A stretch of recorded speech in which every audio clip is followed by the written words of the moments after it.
only the naturally thick, the rebirth again. IDripIsh. I am in the building.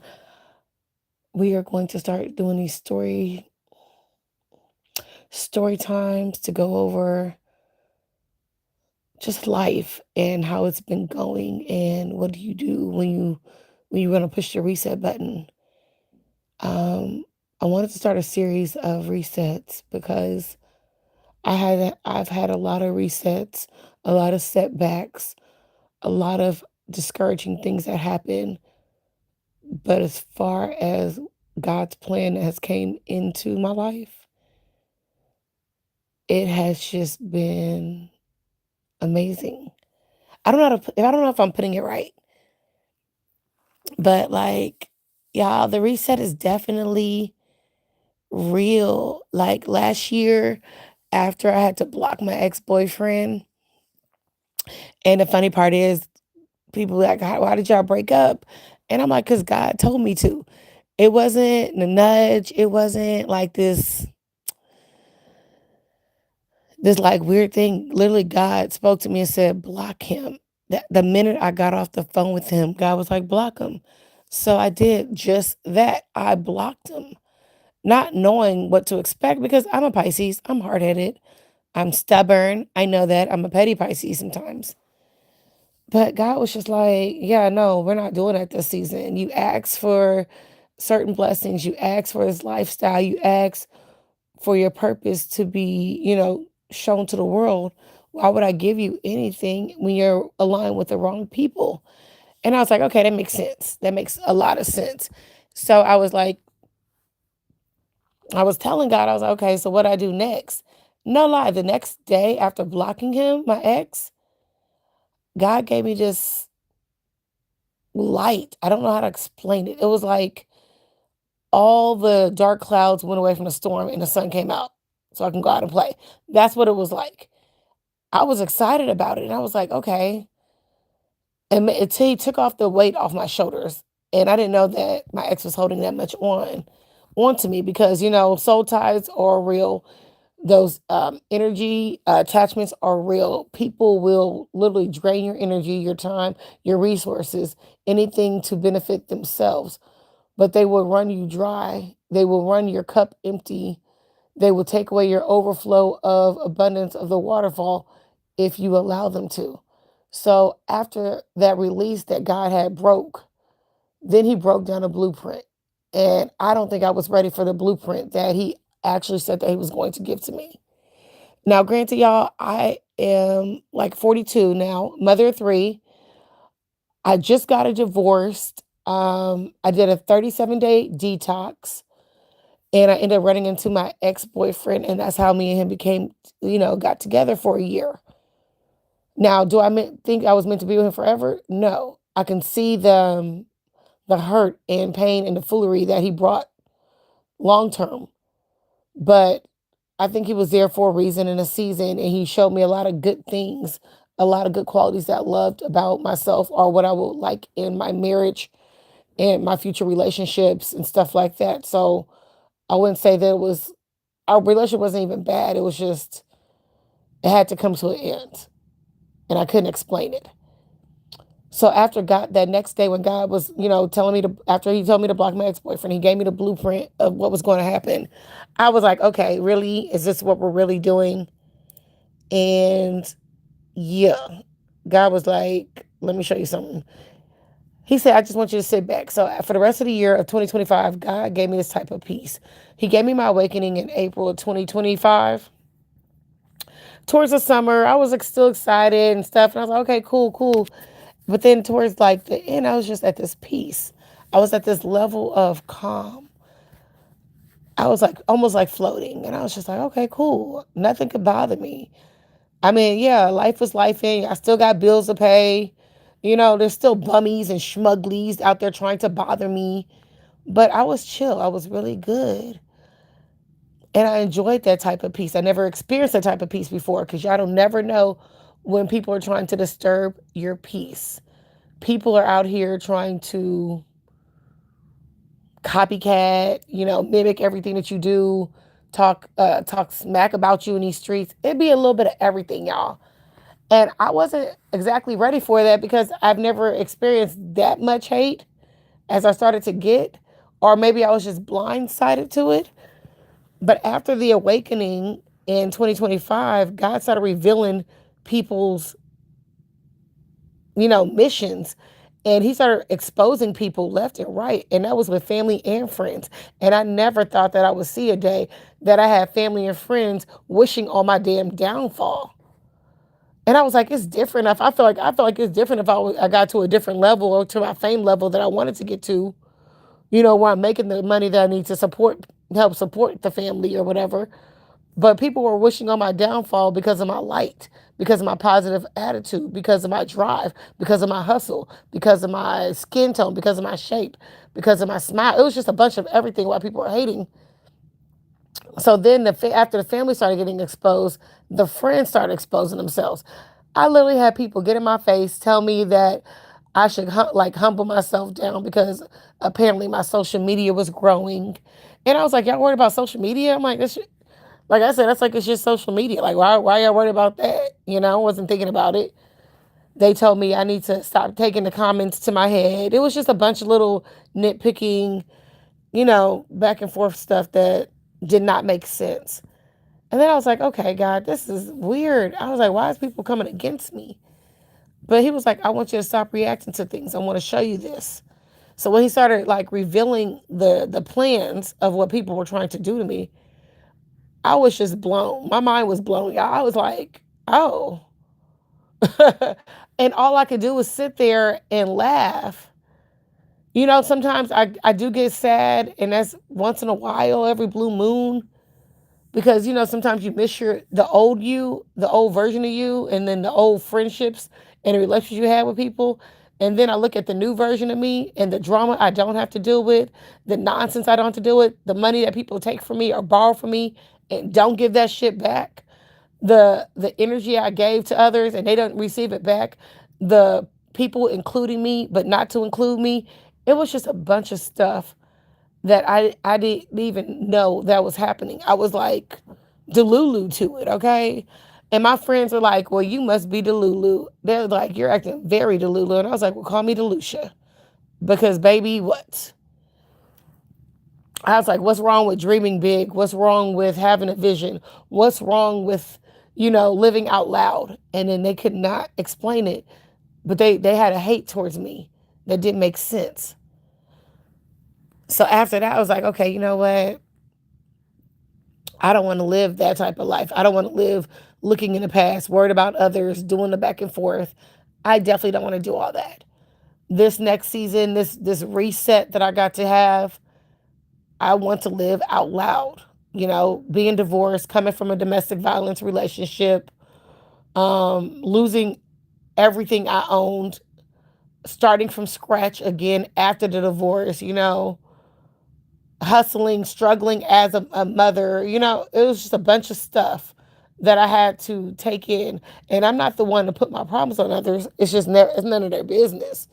I feel like I can take that to God, and me and him handle it. But this season that was coming up was like it was something bigger. It was bigger than me. And I was like, this has to be God's plan because I can see the vision. But God was telling me to rest. So coming into 2026, I was burnt out. Like I was really tired of working so hard for 2025. I think I went so hard in 2025. I was like, oh my gosh, I didn't realize how much I did till I broke it down. And I had people telling me that I was doing too much. And I was like, no, the problem is you're not doing enough. Because if I'm a single mother of 3, I have my own space, I'm working, I'm paying my bills, and I'm doing the most, that's a big flex. That's a win for me.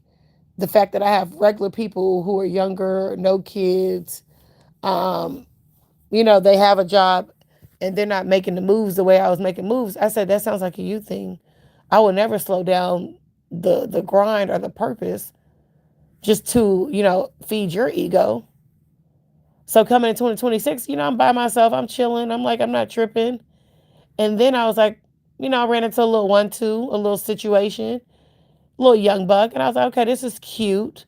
But I didn't see nothing long term with it. And I was like, okay, cool, whatever. I had to let that go. I couldn't even ask why. It was something that was like not, I don't know, for me dating, what y'all call him, a YN. I'm 42. He was like 28. That was just something to see.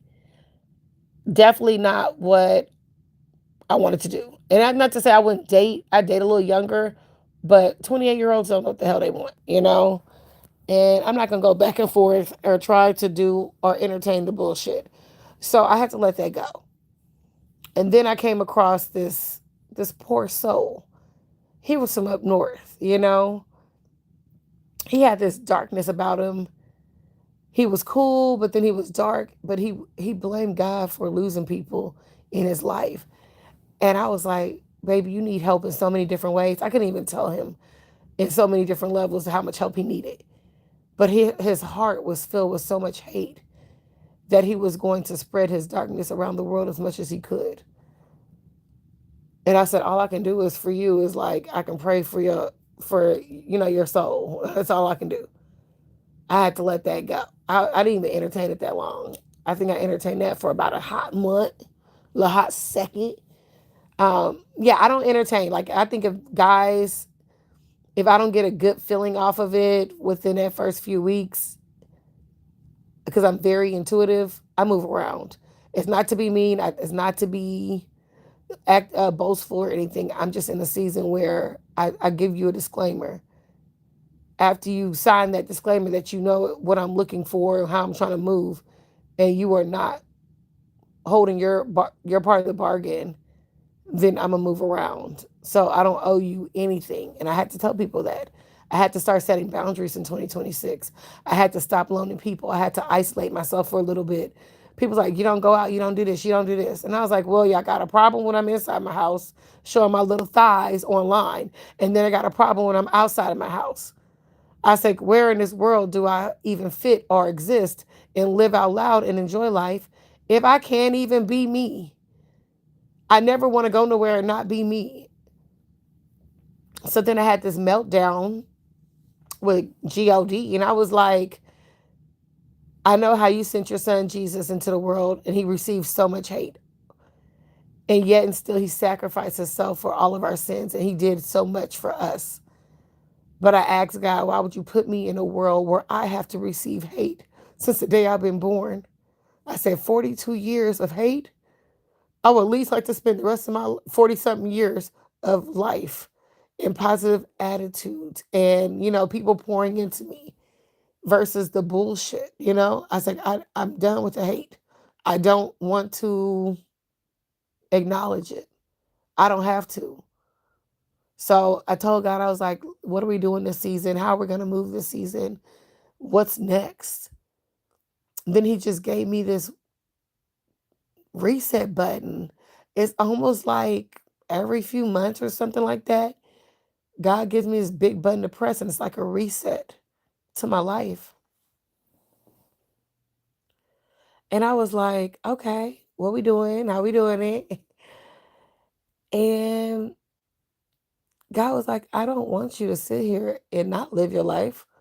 I want you to go back to where you were doing and living free.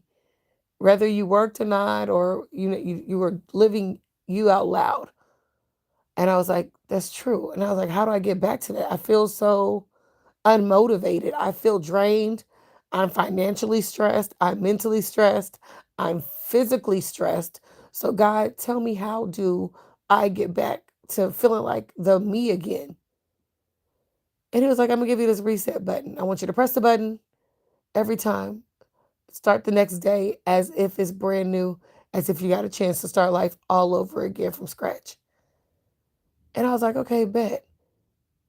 But then I was like, but then I get a little setback for a day. But I'm like, you know what? I'm not going to let the setback mess with me. I'm going to reset it. Life comes with a little bit of this and a little bit of that. But one thing I know for certain is that God's plan and his alignment will never be unfulfilled. I was so worried about not being able to leave my stamp on this world that I'm missing out on life trying to appease others. And I was like, I can't do that, God. Not this season. I was like, I don't want to dream and keep dreaming and just having these visions. I want them to come to real life. So how do I get started again? How do I go back to being the old me, but a new me in a 2026 version to 2027 to 2028? What we doing? And he was like, just stand still. I was like, you sure? He was like, no, just sit still. I got you. So I was like, okay, cool. I've been sitting back. I've seen the growth in like my social media numbers, in the encounters I've been coming with. I've seen growth, meetings, opportunities. I've been seeing them. Now, have they been taking place? I feel like they're getting started, but I feel like I'm not going to have time. I feel like it's just going to be like 5, 4, 3, 2, 1, go. So I don't know how it's supposed to look, but I do know that it's something big. And I do know that when God tells you something, you have to listen. You can kind of be hard headed and do what you want to do, but at the end of the day, you're delaying your own purpose. I think that God's been talking to me for years, and I chose to do my own thing and like felt like I was in control and I was going to handle it by myself, and He was going to help me whenever I needed Him. And it wasn't it. I was being selfish, and I wasn't thinking about how He's been helping me and showing me what I need to see and how I need to move and how I need to grow and evolve. So I was like, okay, God, like, what we doing now? Because I like to talk smack. He knows I'm hard headed. How are we moving for the rest of 2026? We got 6 months left in this year, or 7 months left in this year. How are we moving? And God was like, you're about to do, I just had this vision of like people moving. And I was like, okay, I'm about to move. Get ready. I'm not used to this. I'm really not used to moving around like that. But I know that my time is up in this space. I know I need a new address because a lot of people know this address. And I feel like it's come with such turmoil that I don't want to live in that type of lifestyle anymore. And I know I see bigger things and better things for me, but I'm scared to step out on faith sometimes. If that makes sense, I've already stepped out on faith before. I was still pushing, even though I didn't get help at all. And I was just like, okay, how are we gonna moving forward? Then how are we packing? Where are we going to go?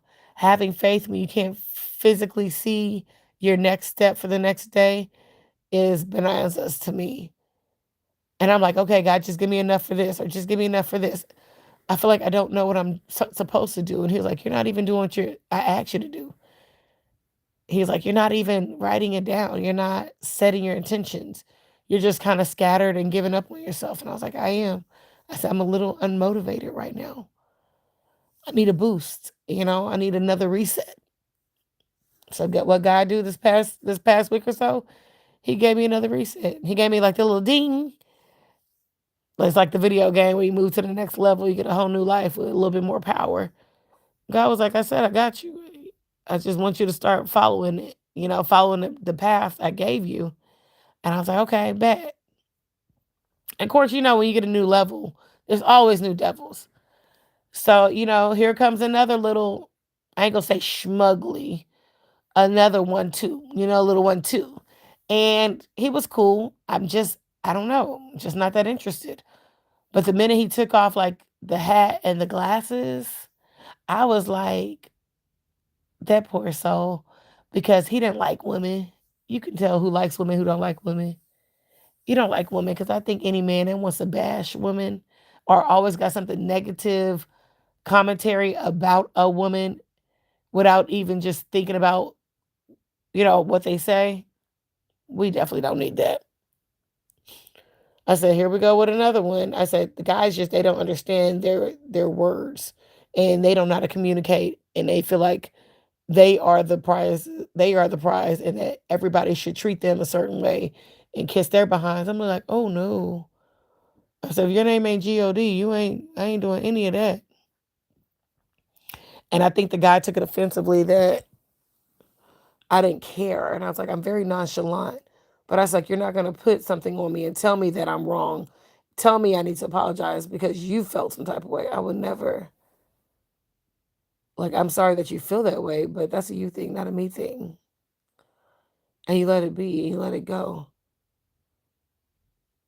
But I stated that because I was like, he pursued me. He chased after me. And then after our first encounter or so, then they started the nitpicking. Then the conversation turned sideways of trying to tear me down.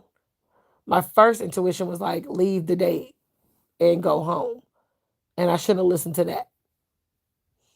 Because after that, like for later on, you got to hear good and bad, good and bad. And I'm like, yeah, no. So when I tell people I'm not in the season to date, I be dead serious. I'm not in the season to date. That's not the type of vibe I'm on or what I'm trying to do. So there will be distractions when you're following your purpose and growing into, the person you're supposed to. There will be people who come into your life that will try to steal from you, cheat on you, disrupt you, delay you. Never get it twisted. The ops are real. The enemies are real. They will come in left and right, whether in the form of a family member, a friend, your boo thing, the closest one to you. You never know who's actually by your side. I want you to understand, like, it's real out here. So when you get a chance to reset your life and God gives you that nudge, or you start hearing things that you feel like you shouldn't hear, that's God talking to you.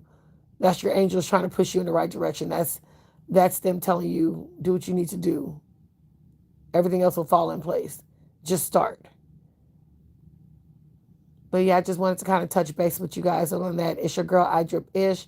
We're gonna start this reset series because I want to show you how it ain't gonna say it's always easy, but it's just easier to reset it and start from scratch over and over again. Every day is a new day. Even if you messed up today, you can start again tomorrow. If you mess up tomorrow, start again Wednesday. But as long as you're taking the time to reset your life and your purpose, you're good to go. Y'all have a beautiful night. Enjoy yourselves. Peace.